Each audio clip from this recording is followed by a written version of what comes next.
Well, just got back from Love and Thunder, and surprisingly, I've got some thoughts. Spoilers for this absolute train wreck.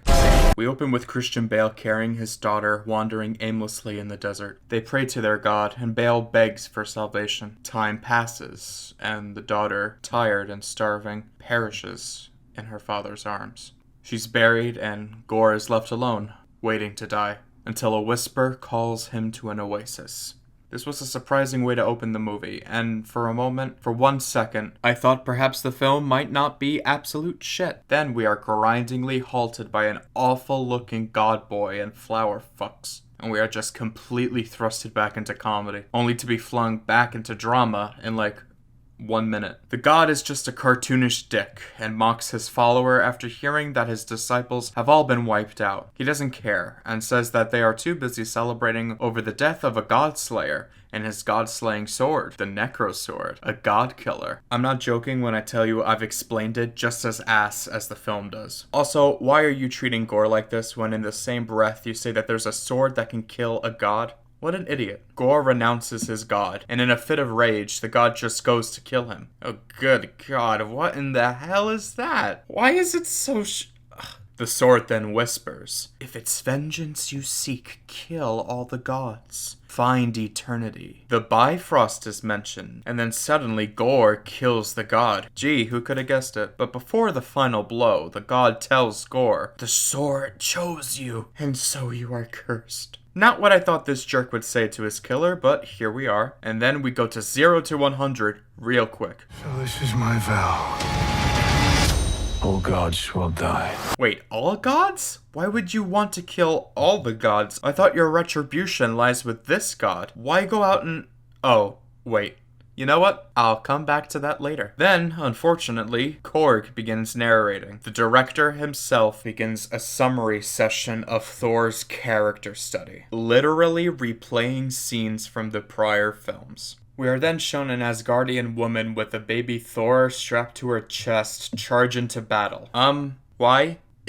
Wait, is that supposed to be a joke? Oh.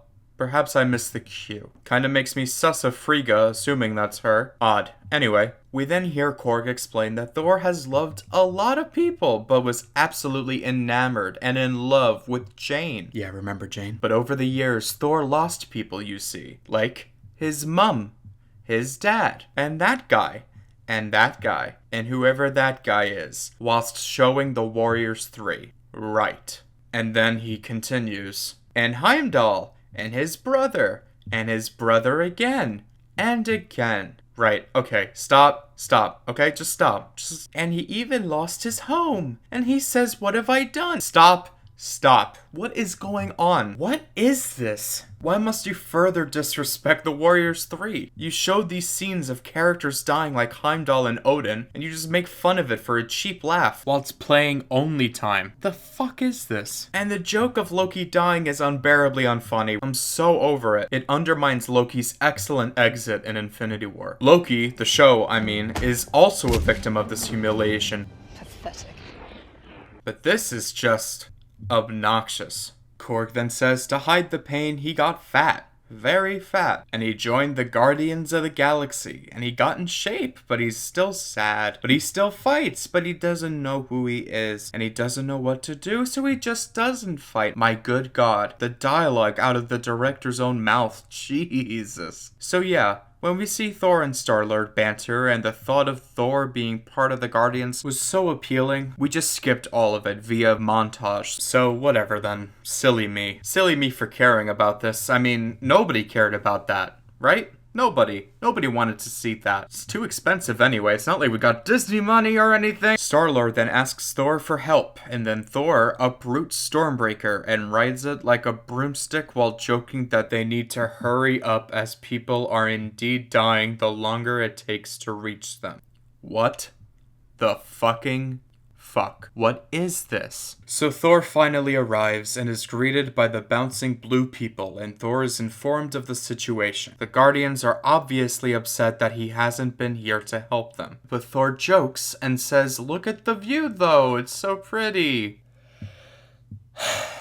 Then he begins a speech and reveals his Guardian's jacket under his spa cloak. I don't know, meaning he was waiting for the Guardians to call him so he can do this whole theatrical nonsense. Okay, kinda weird. Thor then does a floopy backflip, 3 in fact, onto the battlefield and is just the Superman of the Guardians, so it renders them useless. Then during the fight, Thor stops 2 vehicles racing towards him by doing the splits. It's very, very awkward. I mean funny, it's very, very funny. Then Thor annihilates the temple and it crashes behind him as he bumbles around in his speech, saying they worked together as a team and there was little to no collateral damage. Oh no, not again. We're gonna talk about it later, but the absolute child that they've reverted Thor into is simply, in one word, bad. Anyway, cancer. The camera pans up and it just has Jane exiting the scan. Okay, back to drama. Oh wait, not really. We get a scene. It's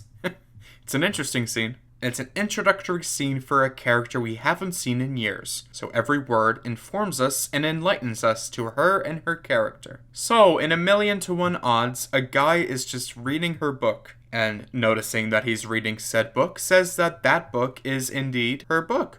Riveting. Then, to explain the Einstein-Rosen bridge, because apparently she didn't explain it well enough in her book, rips a page out of his property and punctures a hole through it. It's the scene we've seen 1,000,000,000,000 times whenever a character needs to explain a wormhole. As an example of media that has elements of this theory, Jane mentions Event Horizon and Interstellar. She references Interstellar as a film that quote-unquote explains everything really well.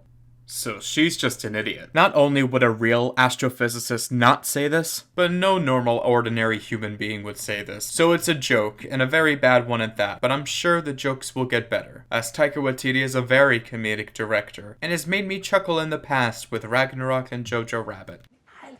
No. Just a little. Fuck off, Hitler. We then get...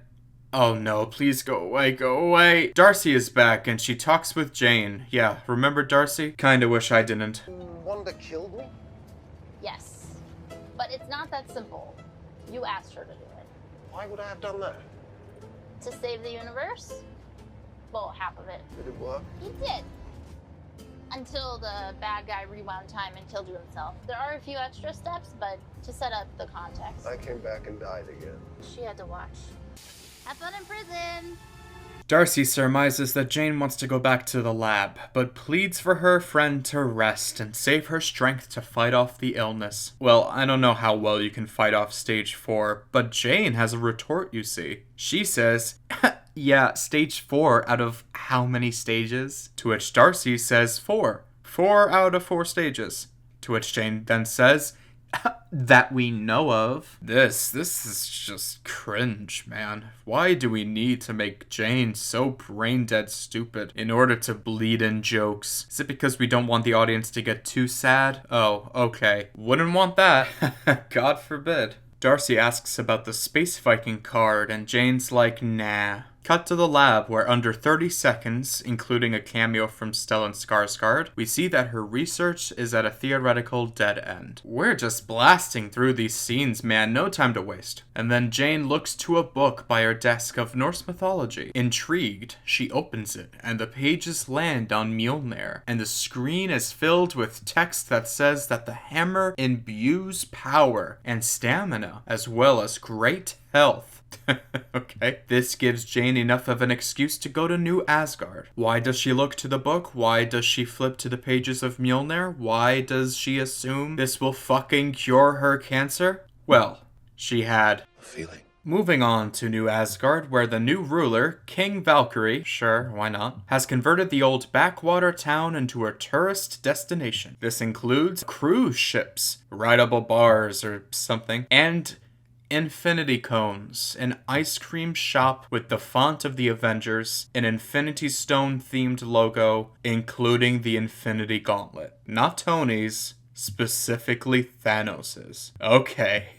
Ooh boy. Where do I even begin? Well, let's take a look through the perspective of the Asgardians. After discovering Loki has been impersonating the king, and in doing so releases Hela, whom massacres the legionnaires of Asgard as well as the civilians who fight against her Draugrs, you escape and watch your home explode, only to be hunted and surgically decimated by Thanos after Thor fails to save his people. With the gauntlet, he nearly blows Thor's head off, as well as choking the life out of Loki, whom, despite being the god of mischief, ultimately came through in the end and saved everybody. The same gauntlet with a snap wiped out half of the universe and in turn, half of the surviving Asgardians. Kind of a step down from the golden palaces and the magic hammers and whatnot. Hey, have a little compassion, pal. First they lost Asgard, then half the people. They're probably just happy to have a home. So, and this is the obvious fucking example, but this is the equivalent of an Auschwitz-themed McDonald's settled in Poland or France. This is probably the most tone-deaf thing I've ever seen in the MCU. I hesitate to find something else. The extent of the thought process in the writing room is whether or not it should be in the Avengers font. That's it. It's done for a joke, and I can't stand it. Anyways, oh man, another banger incoming. They recreate the theater scene from Ragnarok because, I mean, it worked the first time, so let's do it again. However, this time around, it's so painfully bad, and it's just embarrassing. And then, fuck, stop it. No, what is this? How does the budget get shittier on New Asgard? Is that the joke? Is the joke that the tourists will eat this schlop up? Is this perhaps a meta-commentary on how consumers will be consuming? Perhaps I'm looking too deep into it. Also, in all seriousness, this is to explain how Mjolnir done got broke. And it's not even possible for the actors to know what happened unless Thor told people what happened in the final minutes of Odin's life, and Valkyrie said A-okay to that, further adding something to her character that'll drag her into the pits of crap. But we'll circle around to that later. And then yet another banger, so get this. Another tourist attraction, no doubt approved by King Val, is the pieces of Mjolnir on display. And it seems to be where it happened in Ragnarok, because you can see the rock where Odin sat. And it seems like they dug out an area to walk on, and left the elevated grass spot because, again, get this, they're immovable, as it's Mjolnir. And then Jane is before the rubble of the hammer, and is struck with vast amounts of pain in the knowledge that Mjolnir can't help her. Until it does. Next scene. What? You wanted to see the transformation of Jane into the Mighty Jane? As well as her and the other Asgardians' reaction to the sudden vortex of change? Well, gentle viewer, that would ruin the narrative purposes of giving the audience that shocking reveal. So fuck off. Anyways, we cut back to Thor in the ruins of the bouncing blue people's temple. God, we're still here. Thor, because he's an idiot, wants to apologize for the temple, but the king doesn't want him to bring it up as it makes him sad and angry. And so, the king offers Thor a gift. Two, in fact. And, oh god, they're so ugly. People laughed in the theater because they scream a lot, and it's played off as a joke because Thor's so amused even though they're so loud. But I just couldn't keep my eyes off the ugly CGI. On board the Milano, dozens of SOS calls ring out throughout the galaxy as gods have been butchered. One of these calls is Lady Sif. You remember Lady Sif, right? Because the filmmakers sure didn't. Thor says they must leave at once to rescue her, but the Guardians want to split, and so Thor pouts like a child. Star-Lord says that after thousands of years of life, Thor seems to have no path, so Thor goes on saying he's been trying to live at arm's length from everyone, and then he holds up his arm between them. Funny, he then acts like a child, acting stoic, while saying as a gift he'll bestow Star-Lord's ship to Star-Lord, and then says he'll need to break the news of his parting to the team as they won't take it well. Funny, then he does the thing from the trailer where he slides into frame when Star-Lord says whenever he's in doubt he looks to the people he loves. I chuckled at it in the trailer, but the real thing, next to the other dead on arrival jokes, it's just annoying. And wait a tick, what? Why are both of his eyes blue. Did they forget he has a cybernetic eye? That it's gold and brownish in color? But wait, they left the prosthetic scar on his head. Whoops. It's the equivalent of having a cup of sprinkles and a cherry on top, but forgetting the ice cream. It's a little detail, but if they couldn't be bothered to remember something tiny that shows a lack of attention and care, then it might reflect on other aspects of the character. Aspects you either neglect or add that can bungle the established character. Really dragging this out. Let's keep going. The Guardians jet off. They were in the movie for 5 minutes, and that's it. Thor and Rocket don't even get to share a conversation together. I mean, they even gave Kraglin a speaking role, but couldn't bother with Rocket? Whatever. Thor, Korg, and the goats Bifrost to some planet with the slaughtered monster god. Remember that from the trailer? The thing fans were splurging over because it was comic accurate? Well, that's it. Thor says the god was a really nice god and implies Gore's been slaying benevolent pantheons. Kinda goes against what I thought his motivation was. Well, I guess it's because the sword whispered for him to do it. Like, it's a corruptive, controlling... You know what? I'ma wait.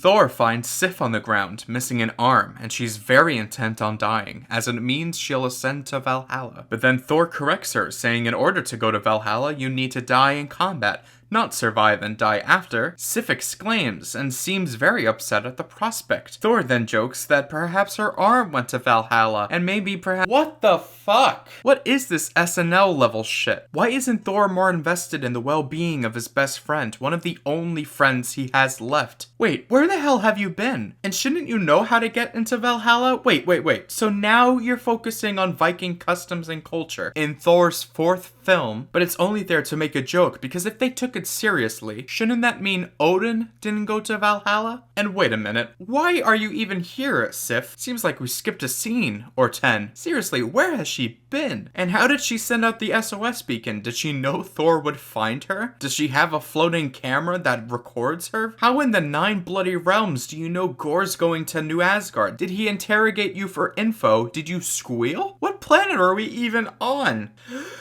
Why is this so shit? This scene, man, there is so much wrong with it. I know I've missed something. Oh, and the cherry on top is that it seems like it's spoofing off of a prior situation. Sif, you've done all you can. No, I will die a warrior's death. Stories will be told of this day. Live and tell those stories yourself.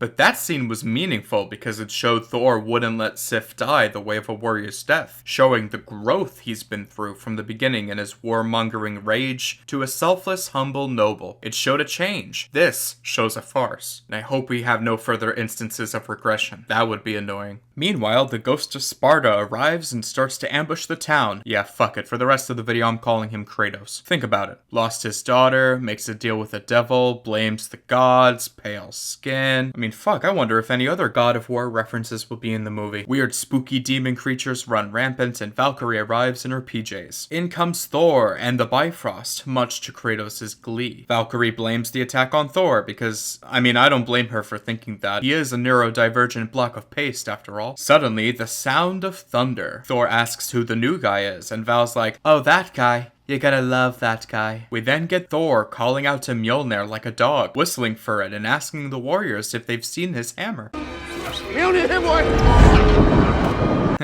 Then the scene happens. Mjolnir! You're back!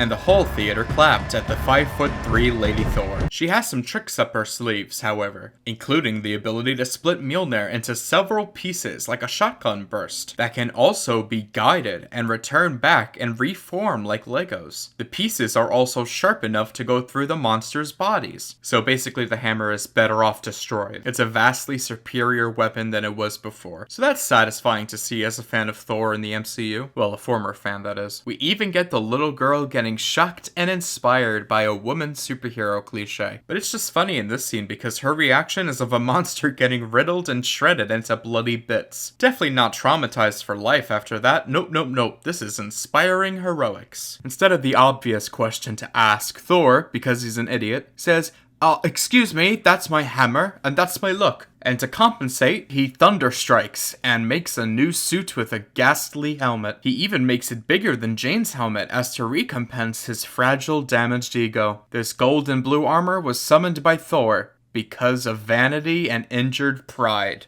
Lovely. Finally, after ugly shiny Thor demands a reveal, Jane uses nanotechnology to unveil the helmet, and she's not there. Come on, look at that. What's with the compositing? Then everyone's favorite character, Korg, comes out of nowhere and narrates the story of Thor and Jane, spoken over Thor and Jane, just staring at each other as New Asgard slowly falls to ruins. Now this is pure cinema. A simple tweak is just pause the scene, like have it freeze while Korg begins. As mentioned, we get some new scenes from an Asgardian relationship. Basically, they loved each other very, very much, but they were both just so scared to lose one another that they drifted apart. That and the fact that Thor apparently put boundaries up in the relationship, like saving the fucking world with the Avengers. And Jane too put barriers, like being a scientist. This builds tension, and ultimately Jane dumps Thor with a handwritten letter, probably while Thor was on a Hydra hunting mission. You know, saving the world, you ungrateful bitch. The scenes tell us what we already know. We don't get any new information, except, of course, for something. Something that pisses the ever-loving shit out of me, truly bringing my piss to a boil. Thor is talking to Mjolnir like it's a living thing, okay? This is in line with the character of Thor in this movie, however, because he is a child. He says to Mjolnir that it must always protect Jane, no matter what, and in the words of Korg himself, love that deep has a way of becoming magical, and the symbol etched into Thor's hammer lights up. I'm sorry, what? Thor, on accident, enchanted the hammer to just grant the power of Thor to anybody he wants. Are you joking? Then we snap back to reality, and there goes Thor's gravity. He's in utter shell shock and loses his balance and takes off his stupid helmet, and then we never see it again. Can someone smell action figures? Jane then flies away as people are still in battle and dying to defend their homes and doesn't have time to chat with this clown. Then Kratos singles out Thor and jump scares him. They clash and fling each other about. Kratos pins Thor to a car, and Thor says, "Oh my goodness, is that the Necro Sword? I've only ever heard it in stories." Then Kratos says, "Then you know this is going to hurt." Who the hell even are you? Thor gets scared by the sword after it pokes him and remembers he's Thor and has the powers of gods, and breaks free only to be strung up yet again. This time Kratos eyes Stormbreaker and intends on nabbing it. Thor gets pissy and grabs Kratos by the throat. He then tosses him like he's in a shitty Terminator movie when he had carte blanche to snap his freaking neck and be done with it. Then Kratos is surrounded by Thor, and not Thor, and retreats. Thor, of course, has to be a dense airhead and says, "Yeah, you better run." Ha ha ha ha. Then, oh no, the children. He took the children. Won't someone please think of the children? Thor and Jane jump to save them, but are too late. The morning after, and Thor confirms that those dark shadow monsters were indeed shadow monsters. Thank you for contributing, Thor. Lady Thor then arrives after saying she flew around the world twice and just couldn't find the kids. What? What do you mean? How did you possibly think you'd find them? They banter with each other, and it's so awkward because now that Jane's a Lady Thor, she's up to Thor's chin level. So in these scenes, you can tell she may or may not be on a more likely than not platform like platform. They talk about how Thor couldn't have left Jane because Jane left him first. But she couldn't have left Thor because Thor left her first, and he wasn't there to see her leave last. And I Just Wanna Die Now, we're then presented how the king rules her people, and it's just pathetic. The actors are like, milady, can we make a play out of this horrible event that has transpired? Very funny, that was funny, so funny, how clever and witty. Then we get the scene where Thor calls Mjolnir, but instead Stormbreaker slowly floats from behind, like a jealous girlfriend who spotted you envying over an ex. Now this can be funny, I mean I certainly didn't laugh, if it's presented as it is, but not really. The axe comes because he was calling a weapon and it seems like it's sentient. Because to have it be sentient would be really stupid and would be an absolute mistake and a wet fart of a joke. Thor then sees his people are unruly as they want a game plan to get their children back. One person says we need an army, but another says who will go? Half of the army is dead. And then another says half of our army is always dead. Wow. Just keep pushing this tonally inept joke, Taika. Just keep doing it. Laugh at how much the Asgardians have suffered over the years. Eventually you'll hit it. You'll hit gold. Thor then decides he'll need to step up to the plate and rally calm and confidence to his people. He shouts Asgard, and at once everyone turns to face their former king. Oh, okay, yeah. Hell yeah, let's do it. Go ahead. You've bungled Thor in the past, but let's show him as a competent ruler and a strong leader who could be exactly what the Asgardians need to hear right now in times of— oh right, it's Taika Waititi and he's literally a schizophrenic when it comes to tone. You can't possibly have a scene that isn't undercut by a joke. So what is it now? Well, Thor bumbles over his words, repeats his words, and is distracted by Meek writing on the whiteboard, making the noise. So Thor makes a dreadful pun, winks, and then bifrosts out of the hall, creating a hole in the ceiling. My god, okay, he seriously is a child. Like, what if he injured someone? What if he injured another injured person, further injuring them? Like, why must you write him to be so moronic all the time? Outside, we then see him fall from the sky after the Bifrost sharded him out, and he crashes into the tourist spot, where Mjolnir's remains once were, and where Odin died. We then hear Thor say, Stormbreaker, what are you doing? Is this because of Mjolnir? Oh no, really? Are you repeating this nonsense again? Really? Then we are back in the hall, and they aren't there. Don't lie to me, movie. The actors aren't in an actual hall. It's clearly green screen. What is this cheap bullshit? You have Disney, Marvel, God money. Why can't you film in an actual set, you talentless pillocks? We are then shown this. What am I looking at? How does this look so trash? It's like a Smosh skit with amateur Photoshop. If you add a laugh track, these scenes would probably make so much more sense, as this is just indistinguishable from a 2000 superhero parody. So this is Astrid Heimdall's son. What, you didn't know Heimdall had a son? Or a wife? Come on, were you even paying attention? He has the eyes of his father, and Thor asks him to reach out so they can apparate him to where they are. But before that, the boy insists to be called Axel from Guns N' Roses. And Thor's like, no, you were given a strong, powerful Viking name by your father, and I'm going to honor it. But then the little shit's like, nah, it'll be fine. Then Thor's like, no, Astrid, and Axel's like, no, Axel. And then I want to stab my eyes out with my car key. Wait, and then Korg's like, his name is Axel, listen to the boy. So that's confirmation from the director that his name is Axel. I hope you like my nice, hilarious reference to a band I know. Please clap. Thor is greeted by many terrified youngsters, and Thor reassures them the best way a man like Thor can. He says, luckily for you, you're Asgardian, so if you die, you'll go to Valhalla, leading Axel to say, oh, just go away. Listen, I know you hate Thor and think he's hilarious and a very funny punching bag, but please, for the love of all that is good, knock it off. Anyway, Thor realizes where they are and leaves once he feels uncomfortable for being surrounded by the kids. They're in the Shadow Realm. The what? How'd you know? It's as if color fears to tread. It's unmistakable. Okay, what? Well then, if it's color we need, let's bring the rainbow.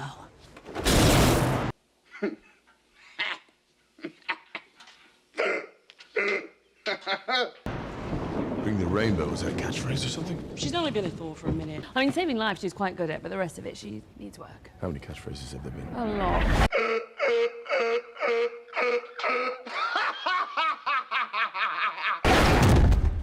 Yep, jump the gun.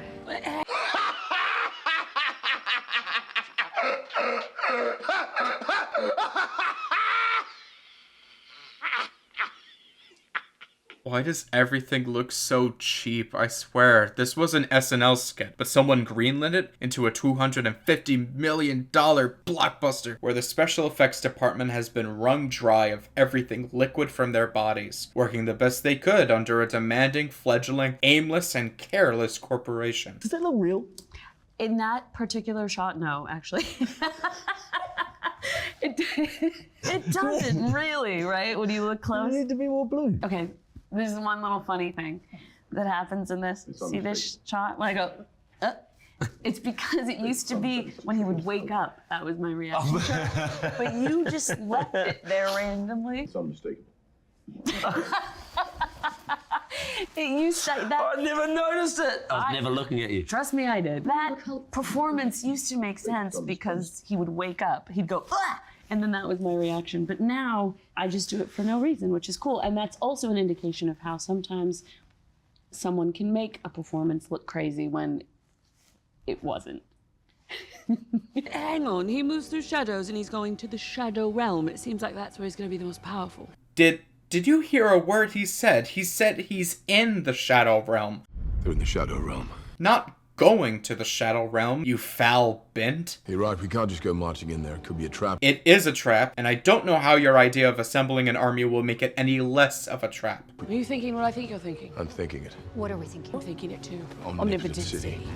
This whole scene, this hilarious fucking scene, should be dissected and studied because of how awful and incompetent it is as a piece of storytelling. Nothing adds up with cause and effect. Nothing makes sense. And regardless of how the writing is, the scene itself is shot and edited so janky that it makes it hard to watch and take seriously. Val then says they can't use Stormbreaker as it's being a floopy dingus. And Thor's like, well, we can't all fit on Pegasus. All 4 of us are too heavy. I'ma blow your mind with this galaxy brain response, but how about, get this, don't bring 4 people with you. Jane is then the genius of the group and pulls out of her skinny ass that all Stormbreaker is a conduit. And a conduit can be put into something that can transport you to where you need to go, like an engine. Okay, how the fuck did you figure that out? And how the fuck didn't Thor figure that out? It's literally the same mechanism as Heimdall's sword or Odin's staff. It can summon the Bifrost and also power and release the Bifrost. Thor should know this and be the one to come up with the plan. He doesn't because he's literally as dumb as rocks. And next to Korg, he's only marginally less idiotic. And wait, hold up. What's Omnipotent City? Thor says it's a city of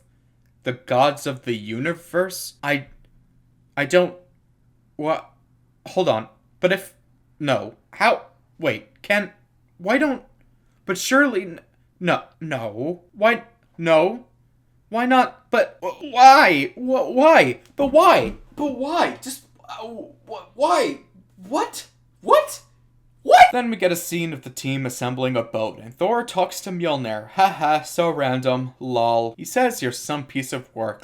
And then Jane comes round, and he's like, oh, I'm sorry. I've been on a constant state of regression, so I'm right back to where I started, Jane. I don't know who I is. I'm on a constant state of self-discovery. Isn't that crazy? Isn't that just so gosh darn crazy? He then picks up the hammer to check if he's still worthy. And he is. Something tells me this selfish, narcissistic, belligerent blockhead maybe shouldn't be worthy. Then Stormbreaker's like, homie, the fuck you doing? You checking out that slutty hammer?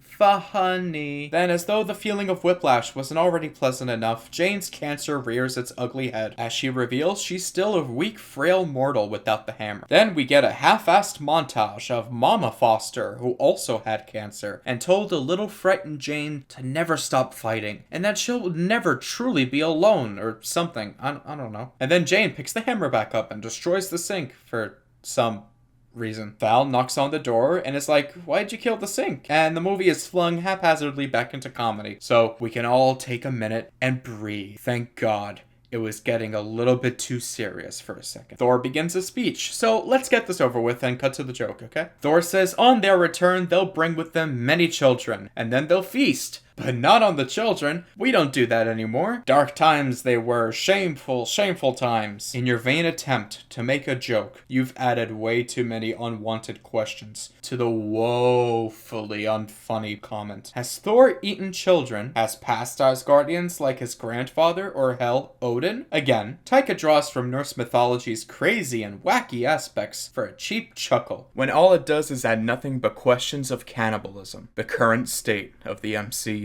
Off we go, and we're even bringing the goats, because, of course, they're so funny. Our audience will clap. They will clap and coom when they hear those goats scream. On to Omnipotent City. You get it? It's like omnipotency.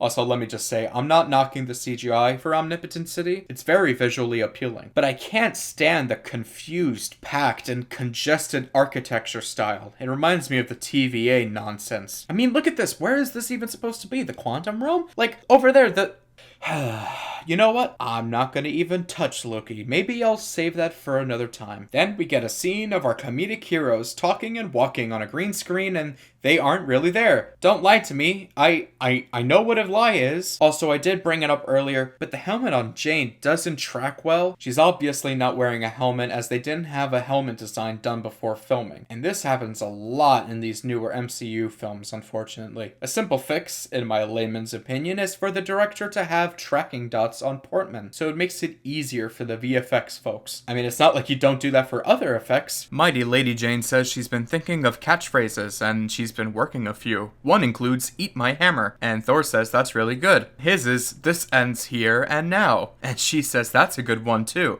And no comment. Then Jane just flies away, says she wants to see around, and Val teases Thor for still having feelings for Jane. Next scene is just of Axel telling the kids that Thor wasn't always a blundering dauber. He actually used to be a pretty awesome hero who made an awesome weapon in the heart of a dying star. And he took that full brunt force of that star in order to make the axe, which he crashed into Wakanda with, exacting worthy vengeance, and unleashing the dogs of war, stabbing Thanos and watching the Mad Titan squeal in agony. I miss those days, before he became fat, and a joke, and a boorish loser. Noob master. Oh, that's right. Yes, go cry to your father, you little weasel. And the butt of every joke. Is he asleep? No. I'm pretty sure he's dead. Just let me do it. Just let me do something good, something right. What do you think is coursing through my veins right now? Cheese whiz? Fucking Endgame. Go watch Fringy's video on that movie for why they ruined Thor before Taika had a say in the matter, and what potential was lost in the process. Link in the description. Anyway, Kratos likes this story. He then proceeds to behead a feathered snake creature thing, and the kids are all left petrified. You liked it a second ago. That line made me smile, not because it's good, or in a good scene, or the context of the scene, but because I thought of the meme potential alone. You liked it a second ago. You liked it a second ago. You liked it a second ago. You liked it a second ago. You liked it a second ago. Pressing on, Kratos says one of the kids reminds him of his daughter. You know, the daughter who died in the beginning. Do you remember? He says she was smart and funny and loved to draw while looking choked up while saying it. He then asks them, if the gods are so great, why don't they protect you? Why aren't they coming to save you? To which Axel says, Thor's coming. Thor will save us. And then this pasty big brain boy says, counting on that. Wait, if you're counting on it, why did you say that they don't care if you knew? I mean, it's obvious it's a trap. I connected those dots. Hell, even the characters did. I don't know why Thor doesn't suspect you want Stormbreaker after sneaking a peek at it. Guess he just forgot about the events of his nearly life-ending fight with you. But then, because Watiti thinks the audience are certified autists, he adds a line via ADR. Kratos says, that's why you are here. We get it, Lordy Lou. Why must you treat me this way, Taika? You're breaking my heart. You're going down a path I can't follow. Do you get the joke? Padme said that line. And Padme is also played by Natalie Portman, who is Mighty Jane in your film. Taika, no, you don't understand? How come? After wrapping the third Thor film with Portman reprising her character Jane Foster, Watiti asked if she'd be willing to star in his Star Wars movie. You know, after she famously portrayed Princess Leia's mother, Padme Amidala, in The Phantom Menace, Attack of the Clones, and Revenge of the Sith. Natalie said to me, what do you do next? And I said, I'm trying to work on a Star Wars thing. Have you ever wanted to be in a Star Wars movie? Watiti told Rolling Stone. She said, I've been in Star Wars movies. Watiti said with a laugh, I forgot about those. Oh, we're so doomed! And as a side note, shouldn't Axel be like, shit, and Skype call Thor and tell him the trap is a trap? And also later, when they do talk to one another, Kratos doesn't interrupt and talk with Thor, when that's the most obvious way to have a conversation between your hero and villain. A talk where neither one can kill the other. And also, why is Kratos such a dick to the kids? Like, I get it, they're Asgardians, so, wait. But they aren't gods, though. Don't you remember the lore? I went down to Midgard to rule the people of Earth as a benevolent god. We are not gods. We're born, we live, we die. Give or take 5,000 years. What qualifies as a god? Can't wait for a conversation where we do get that topic brought up. Anyway, back to the kittens. Why is he such a dick to them? When, I mean, don't sue me, but wouldn't it be interesting if he's a pretty chill dude to the kids and only wants them to get to Thor? It would line up as well because he's a family guy, or so I was led to believe. So it could be really interesting if he's ferocious and terrifying with gods, but won't harm or lay a finger on the children. You know, some depth would be nice. Then we get more of Thor being an imbecile. He says that we can wear our capes like a disguise. You get it? It's like that funny thing you liked in Ragnarok. I feel like that can be the subtitle for this movie. Then Val, being an actual intellectual, drops a dozen cloaks and says they're from the emotion gods, each color signifying a different emotion. Jane asks, where's the emotion gods? And Val's like, don't ask. Oh, I get it. They're fucking, right? Orgy or something? Emotion gods, or feeling it up, you know? Oh wait, there's another interpretation. She might have knocked them out and or killed them and took their clothes. Now that you mention it, that might hold some water. But later we hear Zeus. Yeah, Zeus has existed in the MCU the whole time. Just get over it. Zeus says he loves orgies. Orgies, orgies, orgies. Which one is it, Taika? Is it a sign of a good joke when you can have multiple interpretations? Or is it stilled and dead on arrival? Who knows? Anyway, Golden Hall of the Gods. Jane's like, holy shit, there's so many gods. Thor's like, look, there's a god of magic, a god of dreams, and a cartoon dumpling named Bao, a dumpling god. Yeah, okay, this actually happens. And there's a croning god named Hermodemehen, and he's on a rock, paper, scissors throne. You get it? From Ragnarok. Then we slowly take our time into some seats, and Thor doesn't want to interrupt Zeus and his entrances, for he's known for his entrances, and so they wait for him to finish, and he begins his speech. Dumbass, you have kids to save. For all you know, they could be dead already. Why are you taking your time? You took your time with Sif, too. Even though you have fast travel unlocked and can just be there in an instant. But you fuck around, joking around with Star-Lord, where in all likelihood, you could have helped Sif out and prevented the loss of her arm and maybe stopped Kratos before he went to New Asgard and before he killed the Snow Godzilla thing. Just a thought I have. No worries. It's probably not indicative of character or nothing. Then we hear Zeus go on after showcasing the feats of his foam prop about where the next orgy should be hosted. The crew isn't impressed. Thor's like, don't worry, we'll get to the good parts of the speech. Thor's like, Zeus was a big piece of inspiration. He based a lot of his superheroing off of him. So you knew about Zeus. You and apparently Val knew about Omnipotent City. You knew that the gods of the universe were always here. I'll come back to it later. So just keep that in mind, I'm not done with it yet. Then Zeus says it's time to hear the winners of the most human souls sacrificed in the name of a god. And then Thor's like, oh, okay, he's not so great after all. Wait, human souls? Implying humans are sacrificing themselves?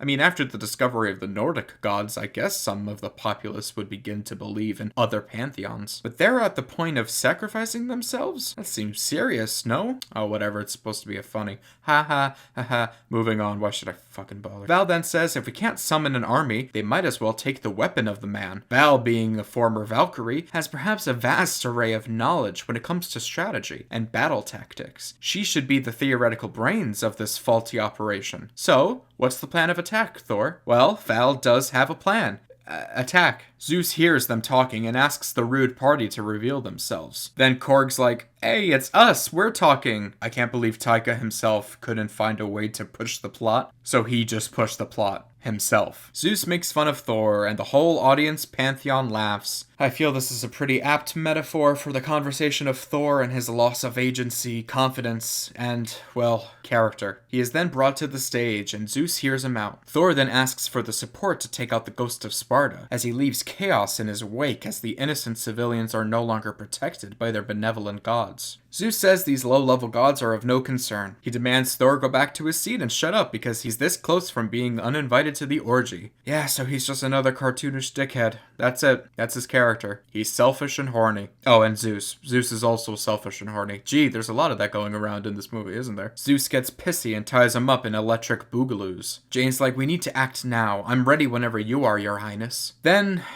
we get the scene. I take off your disguise and flick. Oh, you flick too hard, damn it! Sexual harassment. So this time, it's unironically sexual harassment. Like, I don't know why, for those who may not know the deep lore, some people think that this... How about a smile for me, huh? And this are equatable. They are not equatable. And the icing on the cake is having another comedic dud. Thor's got some tattoos, including Loki's helmet, a rose, and a little tombstone. I know, very, very cringe, but wait, there's more. There's brothers in a weird font, as well as a page that has the names Heimdall, Loki, Tony, and Natasha, as well as mother and father. There's a broken fucking heart, as well as the words Rip Loki in a Nordic rune font, and Arrest in Mischief under all of it. What the Isn't it hilarious? Thor lost his brother. Isn't it just so funny how crap the tattoos are? I mean, he is a space Viking, as you keep pointing it out. Why don't you have a fucking badass memorial tapestry that's rich in detail and Norse in style? Why must it all be a joke all the time? I'm checked out. I don't even care anymore. Shall we help him? Then eventually, grape. You know what? No, I ain't done. This is just disgusting. Why don't you help him? Why don't you help him as he's being publicly humiliated and catcalled? And Zeus is like, shall I take off your disguises? And Jane and Val are like, oh, no, we're good. Something tells me if the genders were, say they were reversed. Just gonna leave that there. Set that down. Also, what's the point of disguises when you just sit there and brazen your weapon that identifies you as an Asgardian? Oh, fucking whatever. Zeus says that he thought the Asgardians went extinct after Odin died. I'm not even gonna bother asking what else this fat ass knows or doesn't know. Thor begs that he took the children, and Zeus is like, we aren't the god police. Asgardian problems are Asgardian problems. Thor calls him a coward. And clearly offended, Zeus picks up his skirt and walks down the stairs gingerly. Should I laugh or be intimidated? Why even ask? Nothing serious. Zeus then whispers he is indeed scared, and he knows that Kratos has the Necrosword. I don't know how he knows that, or how he knows that his goal is to reach eternity. Wait, what's eternity, you ask? Well, Valkyrie enlightens us. It's a very powerful being. She doesn't say what exactly it is, perhaps a god or a celestial. She says he's located in the center of the universe and will grant you the first wish of whoever can find him first. You know what? I love Phase 4. Sure, I've given it grief in the past, and some might consider it the worst phase, but I beg to differ. I think it's the best phase of the MCU. In fact, I think the MCU is at an all-time high. Do you know why I think this? You know why I have this opinion? Well, it just gets bigger and better each movie. Because that's how you add stakes. That's how you have good storytelling. You add and add and add more and more until it's nothing but a clusterfuck. A beautiful clusterfuck. More and more getting shoved down your throat. More elements that surprise and awe. Elements like a secret Russian organization that cracked mind control run by one guy who has sleeper cell agents around the world, or an organization run by one guy who has been there the entire time and has lived for thousands of years and has weapons unheard of and has people all around the planet, or a group of people who has lived for eons and has lived on Earth from as long as the Stone Age. Or there's the Time-Faring Universe Police run by one guy who controls all of space and time and has written everything in the MCU, so nothing could have gone the way it went without his say-so. And he's existed the entire time as well. Or an underwater city that has been there the entire time. Or a city in the skies with a bunch of gods that has been there the entire time. Or there is a book that has been in the space between spaces the entire time that can grant you wishes to anyone who reads it, as it is a book of good. Or a celestial in the center of the universe that can be capable of granting a wish to whoever finds it first. I love it. More! I mean, it can't get any bigger until it does. Who knew stakes could get this big? So Thor knows that this isn't good, as eternity will spell the end of the gods. Wait, Thor knows about eternity? Are you for real? Do you know how incredibly useful a mechanism like that is to your superhero career? Like, you need the Bifrost to get to the center of the universe, and you need the Bifrost to portal to the dude. So why didn't you take your axe and Nidavellir and go to eternity and wish for Thanos to turn to dust? Why didn't you tell the Avengers that there is a wish that can bring back everyone and you didn't have to wait 5 bloody years? Like, this thing is at the same time a game changer and a game ender. This is the actual end game. Like, I mean, you've undermined Thanos once again. Why didn't he use the Tesseract to teleport to eternity and wish for a rapture? My god, Watiti, I know you couldn't give less of a shit being high off your own gas after making Ragnarok and Jojo Rabbit. But I do actually care a little bit. This breaks everything. Again. And now surely Thor must understand Kratos' plan, right? He knows Kratos wanted the axe. He knows his destination. So for fuck's sake, do you know how to proceed? No? okay. Thor asks for the lightning bolt, and Zeus is like, it's not called lightning bolt, dummy. It's called thunderbolt. Wait, no, it's a lightning bolt, though. Like, it's shaped like a lightning bolt. It has the powers of lightning bolt. It's a fucking lightning bolt. Zeus makes a show out of the feats of the thunderbolt and even uses it as a nunchuck. Zeus then assures Thor and the other gods that Kratos can't possibly reach eternity, for he doesn't have the key. After he says this, we get a shot of Jane. This is important because she figures out what the key is later. Thor should know as he wanted Stormbreaker, and Zeus keeps things super duper vague on what exactly the key is. And I mean, how does he know what the key even is? Why doesn't he just say it's the Bifrost? Well, he doesn't, for reasons. And then Zeus says something totally moronic, so at least that can help shake things up. He says Omnipotent City is known only to the gods. Thor can't be allowed to leave, because then Kratos can use him to get to the city. I think 1,000 gods, especially one named the God of Dreams, can take out one guy with shadow creatures and a sword. But no, he's just too damn scary. So you then have a thought. If Zeus had simply told Thor what the key was, Kratos would have no way of getting the axe, as Thor would know how to spring the trap, theoretically. Just ask Korg to wait with Stormbreaker while you, Jane, and Val go to fight Kratos. He'll have no advantage because he can't kill you necessarily if he needs the axe. He needs to know where it is. And we all know you don't really need Stormbreaker or any weapon to be super OP, right? Zeus orders his guards to retain Thor, and then they proceed to bum rush. Finally, you help him, you useless cunts. Thor gets free and then uses the lightning restraints as whips. Why didn't he get free earlier? I don't know. Then they fight and they slaughter all the guards. But no worries, parents, this is still safe for your babies. The blood is golden, so it's chill. Zeus then singles out Korg and breaks him into pieces with the lightning bolt. Never have I had to control myself in the theater from cheering and screaming with glee so hard. Well, maybe when I saw Endgame for the first time. Yes! Thor is pissed, then Zeus throws it once again to Thor, but he catches it and redirects it. It goes through his chest, and he falls to his apparent death. Well, everyone assumes he's dead, but he's obviously not dead. Do you know why? Because Thor didn't go for the head. Fucking kill me. I mean, they forgot the cybernetic eye, so why should they bother with narrative details of a character? It's not like this act will have dire consequences, right? Oh, come on! We then see that unfortunately, Korg is not actually dead. And in the director's own words, the only thing that survives of a Cronin is his mouth. No comment. Tessa Thompson then gets Taika Waititi's head.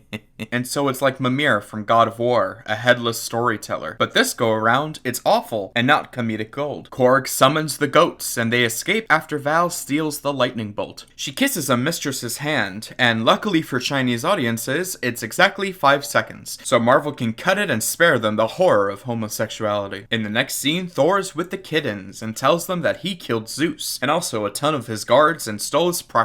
Another classic Thor adventure. He tells them that they're very brave and he's very proud of them. Oh, thank God, Thor being a cool and supportive guy who reassures the kids. That's great, but ooh, it's been like 3 or 4 seconds without a joke. That's no good. Not good at all. So let's just slide that into the scene. On board the space boat, Val uses her dreads to tickle Thor's nose. And it does indeed distract him in his ghost form in front of the kids. What's wrong with you? Val's very upset because they're fucked with no army and no plan, even though they're still on their way to the Shadow Realm, you moron. Thor's like, don't worry, I wasn't absolutely humiliated. He was absolutely naked, which he's totally okay with, which... You flick too hard, damn it! Yeah, I'ma press X to doubt.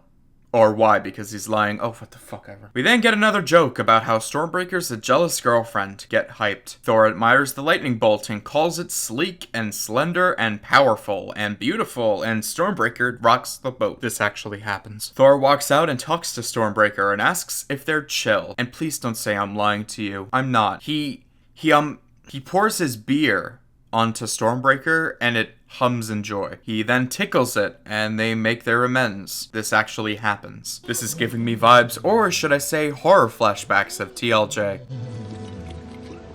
What the fuck? This isn't funny. Jokes are supposed to be funny, and I get it, it's subjective, but it's just so embarrassing. Like, Thor's just a fool now, a big, dumb, meat-headed dullard. That's the joke, that's what's funny, but unfortunately, Thor was never that in the past, so it's not funny. He was never as dumb as your average popular Twitch streamer. It's broken, and yeah, it's character assassination. Thank you guys so very much for watching part 1. Unfortunately, this is the end. Don't worry, I still have a lot to say on this film, especially that final battle. Oh boy. If you guys like what you hear and want more intemperate whining, check out my video on the Book of Boba Fett, episode 7. I can't express my thanks for your guys' support. Truly, it means the world to me. I'll see you all in the next part very, very soon. But until then, take care, and I'll see you guys next time.